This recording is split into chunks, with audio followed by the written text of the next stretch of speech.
Sir India को थोड़ा सा इलाका चाइना का नहीं है, ऑलमोस्ट एक दो स्टेटें कब्जे में करके बैठा हुआ है। चाइना वो नहीं छुड़ा सकता। चाइना इंडिया को एज ए कस्टमर लूज करना अफोर्ड नहीं कर सकता। इससे ज्यादा मैं क्या कहूं। आप वहां बैठ के बातें शुरू कर देते हैं, आपके बड़े बड़े सियासतदान और बड़े बड़े एस्टेब्लिशमेंट के लोग, fifth generation war, hybrid war. तो आप तो वो वार वो शुरू करने से पहले ही हार चुके हैं। आपको तो आपके तो फेसबुक अकाउंट ही सब किसी के हाथ में, आपकी तो ट्विटर अकाउंट ही किसी के हाथ में। तो आप उस वॉर में किस तरीके से हिस्सा लेंगे, हाइब्रिड वॉर में? और फिर मैं एक सवाल करना चाहता हूं, पाकिस्तान फैक्टर। आप क्या समझते हैं कि ट्रंप साहब, जिन्होंने पहले आते ही, मुझे याद है क्योंकि मीडिया पे आना जाना रहता है, तो ट्रंप साहब ने जो पाकिस्तान के बारे में पहली ट्वीट की ना, वही एंटी पाकिस्तान थी। उन्होंने कहा छड़ांगे नहीं पाकिस्तान नो।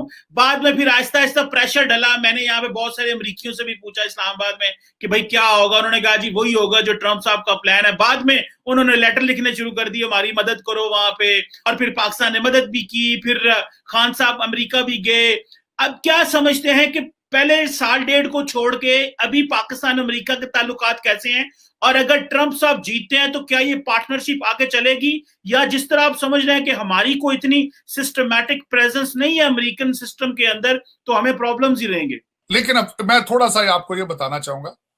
मैं देख रहा हूं पाकिस्तान की प्रेजेंस इन वॉशिंगटन डीसी। मैं बड़ी दफा कहा, मैं दोबारा रिपीट करूंगा, पाकिस्तान इंडिया से वॉशिंगटन डीसी में एटलीस्ट 50 साल पीछे है, और मैं ये नजर आ रहा है। और दूसरा, Pakistan completely 90 degree U turn मार के चाइना ब्लॉक में चला गया, जो कि मेरे ख्याल में वाइज नहीं है।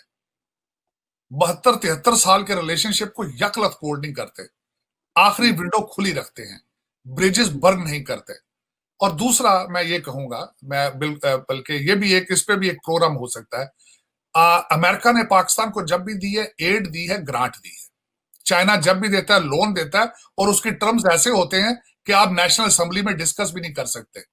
वजह सबसे बड़ी क्यों हम गए हैं वहां चाइना, वो किकबैक्स है। आप टर्की क्यों गए हैं? किकबैक्स है। आपकी सारी लेबर जो है वो दुबई और सऊदी अरेबिया की सड़कें और बिल्डिंगें बना रही हैं, आपकी सड़कें चाइना और कोरिया बना रहे हैं। मुझे इससे ज्यादा क्या बताऊं आपको कि लाहौर का ट्रैश रिमूवल का ठेका भी टर्किश कंपनियों को दिया जाता है। अपनी लेबर धक्के खा रही है सऊदी अरेबिया में और मिडल ईस्ट में। आप खुद समझ जाएं कि ये आप सभी ने, लेकिन मैं समझता हूं आपको तो चोर साहब इशारा ही, आपको पता होना चाहिए पाकिस्तान में क्या पक रहा है। पाकिस्तान को कोरोना कुछ नहीं कहेगा, लेकिन करप्शन आपकी तबाह कर देगी। आपका कल्चर इस वक्त बन चुका है कि किसी शरीफ अफसर को लड़की का रिश्ता नहीं देते। आपको यह कल्चर तब्दील करना पड़ेगा।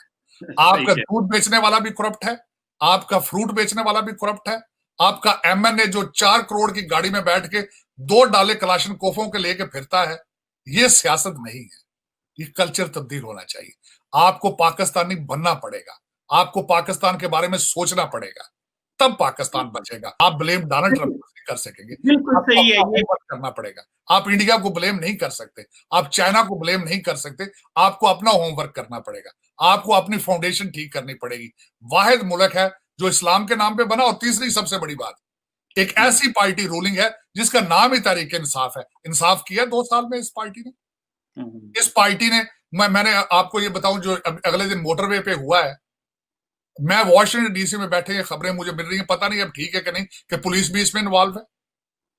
वो जो आबद आबद मल्ली भाग रहा है, 4 दफा पुलिस ने उसको छोड़ा है। मुझे यहां तक डीसी में खबरें मिल रही हैं कि हो सकता है उसको गोली मार दी जाए। इसको आप डोनाल्ड ट्रंप पे ब्लेम करेंगे? आपकी गवर्नेंस, अब कौम हार चुकी है। 25 करोड़ लोग मायूस हैं, और मायूसी गुनाह है इस्लाम के मुताबिक। आपको अपने आप को ठीक करना पड़ेगा। Donald Trump is American president, वो अमेरिका के इंटरेस्ट के लिए डिसीजन लेते हैं। आपको सोचना पड़ेगा आप कहां जा रहे हैं। ट्रू। ये है मेरी बात। मैं इस बात में एग्री करता हूं कि we have to look inward, अंदर देखेंगे, वहां से चीजें ठीक होंगी। फिर आप क्या समझते हैं कि जो एक नरेंद्र मोदी साहब ने अपने इंडियंस के लिए अपना एक इमेज क्राफ्ट किया ग्लोबली, कि मैं जी पूरी दुनिया मुझे रिसीव कर रही है, ट्रंप इंडिया आए, फिर उन्होंने वहां पे इलेक्शन हौदी मोदी किया, और फिर इधर भी आए, तो आप क्या समझते हैं कि इंडिया जो है वो ट्रंप के साथ एक स्ट्रेटेजिक पार्टनरशिप है, हमें इसकी समझ है? हम अक्सर कहते हैं, मैं खुद पढ़ाता हूं, मुझे पता है कि पाकिस्तान के जो ट्रांजैक्शनल रिलेशनशिप है, हमारी कोई स्ट्रेटेजिक पार्टनरशिप नहीं है अमेरिका के साथ, हमें वो कहते हैं कि Pakistan is our ally and India is our friend, तो वो तो हमें समझ आती है इन चीजों की कि ये चीजें हैं। आप क्या समझते हैं कि इंडिया जो फैक्टर है, एक तो इसको दो सवाल को मैं दो हिस्सों में करना चाहता हूं। एक तो ये बताएं कि इंडिया कितना पावरफुल प्लेयर बन चुका है अमेरिका में, और दूसरी बात यह है कि हमें पाकिस्तानियों को इंडिया को जो है वो हमें पता है हमारे लिए प्रॉब्लम्स क्रिएट करते होंगे अमेरिका में, तो इससे पाकिस्तानियों को कैसे कोप अप करना, वो चाहते होंगे कि पाकिस्तानी आइसोलेट हो, वहां मेन स्ट्रीम ना हो, क्या ये फैक्टर दोनों पाए जाते हैं? सर इस पर जरा बताइएगा। यहाँ पे मैं शुरू यहां से करना चाहूंगा कि अमेरिका में आपको सोमालिया के कांग्रेसमैन मिल जाते हैं, यहाँ पे आपको इथियोपिया के कांग्रेसमैन मिल जाते हैं। इस वक्त 5-6 इंडियन डिसेंट के कांग्रेसमैन हैं। यहाँ की आप जितनी बड़ी फॉर्च्यून 500 कंपनीज, गूगल है, माइक्रोसॉफ्ट है, मास्टर कार्ड है, इन सब के सीईओज इंडियन हैं। वर्सेस न्यूयॉर्क में सबसे ज्यादा आबादी पाकिस्तानियों की है, वहां एक काउंसिलमैन भी नहीं है पाकिस्तानी। ये लम्हा फिक्री है। ठीक है। एक दूसरा, उसमें मैं ये कहूंगा, जिस तरीके से मैंने कहा है कि मोदी इंडिया में उन्होंने भगवान बना लिया उसको। मोदी साहब बात करते हैं, मोदी साहब आज आग लगा दें इंडिया को, वो तब भी कहेंगे कि मोदी साहब ने बड़ा अच्छा किया। मोदी साहब के स्टैचूज बनाएंगे, ये मंदिर बनाएंगे उनके नाम पे, क्योंकि 700 साल बाद हिंदुओं को फुल फ्लैज पावर मिली है, और अनफॉर्चुनेटली पावर उस पार्टी को मिली है जिसका मैंडेट हिंदुत्व है, हिंदुस्तान फॉर हिंदूज ओनली है। इस वक्त अमेरिकन इंडियंस और इंडिया में रहने वाले Indians, they are on steroids.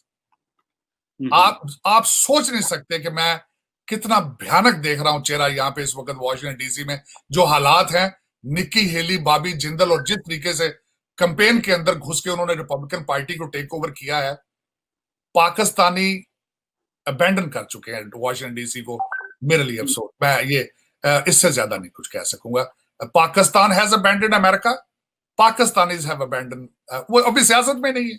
वो सवाए एक दूसरे के साथ यूट्यूब पे और एक दूसरे के साथ फेसबुक की लड़ाइयों पे, ट्विटरों से आगे अभी तक नहीं जा सके। और वो इनको सीखना ये चाहिए। आपके लिए एक छोटा सा इशारा है, आप फेसबुक पे कश्मीर का नाम लिख के देखें, शाम तक आपका अकाउंट बंद हो जाएगा। आप ट्वीट के ऊपर कश्मीर का नाम लिखें, शाम को आपका ट्विटर अकाउंट बंद हो जाएगा। उनकी पावर देखें आप।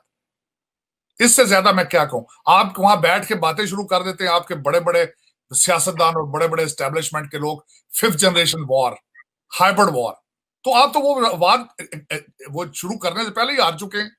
आपके तो फेसबुक अकाउंट ही सब किसी के हाथ में, आपकी तो ट्विटर अकाउंट ही किसी के हाथ में, तो आप उस वॉर में किस तरीके से हिस्सा लेंगे, हाइब्रिड वॉर में और 5th जनरेशन वॉर में। ये सिर्फ वर्ड इस्तेमाल किए जा सकते हैं, लेकिन बॉटम लाइन, मैं as a Pakistani American, as a Muslim American, आपको पाकिस्तानी बनना पड़ेगा, आपको एक मुसलमान बनना पड़ेगा, वरना आप ना आगे के हैं ना पीछे के हैं।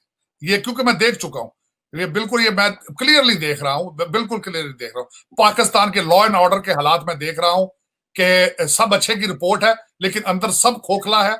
मुझे कल पता चला है कि F6, F7 में डाके पड़ रहे हैं, और क्राइम रिपोर्टिंग ना उसे मीडिया रिपोर्ट कर रहा है, ना उसको पुलिस रिपोर्ट कर रही है। अगर F6, F7 इस्लामाबाद का रेड जोन है।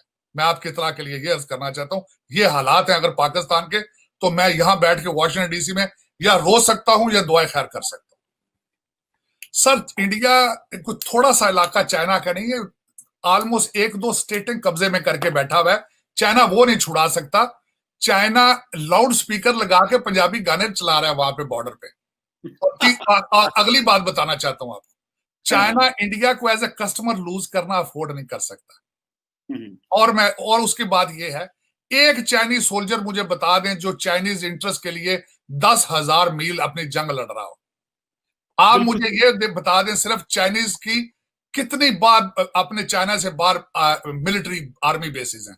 अगर मैं आपको बताऊं तो आप शर्मिंदा हो जाएंगे। एक है सिर्फ, और वो कहां है? जिबूती में। जिबूती में। आप